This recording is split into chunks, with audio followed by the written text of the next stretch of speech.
शेर के मां दुर्गा का वाहन बनने की कहानी तब शुरू होती है जब देवी पार्वती घोर तपस्या करके भगवान शिव को पति के रूप में पाने की कोशिश कर रही थीं। सालों तक तप करने के बाद माता पार्वती को भोले भंडारी अपनी पत्नी के रूप में अपना लेते हैं। इसी बीच तपस्या की वजह से मां पार्वती का रंग काफी काला पड़ गया था। एक दिन ऐसे ही बातचीत के दौरान भगवान शिव मां पार्वती को काली कह देते हैं। यह बात उन्हें पसंद नहीं आती। वो नाराज होकर दोबारा तप करने के लिए चली जाती हैं। एक दिन बाद घूमते घूमते एक शेर घोर तप कर रही मां पार्वती के पास पहुंचा।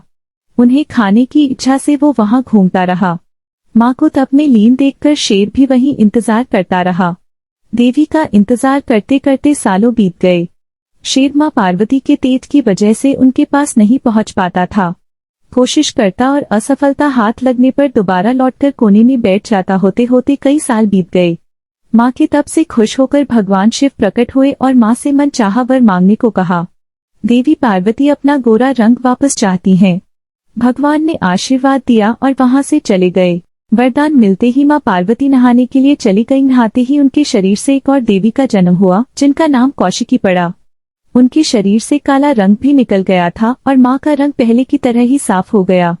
इसी वजह से माता पार्वती का नाम मां गौरी भी पड़ गया। नहाने के कुछ देर बाद मां की नजर शेर पर पड़ी। शेर को देखते ही उन्होंने भगवान शिव को याद किया और शेर के लिए भी वरदान मांगा। माता पार्वती ने भगवान से कहा, हे नाथ, यह शेर सालों से मुझे भोजन के रूप में ग्रहण करने के लिए इंतजार कर रहा था। मेरे पूरे तप के दौरान यह यही था। जितना तप मैंने किया है उतनी ही तपस्या इसने भी की है। इसी वजह से अब वरदान के रूप में इस शेर को मेरी सवारी बना दीजिए।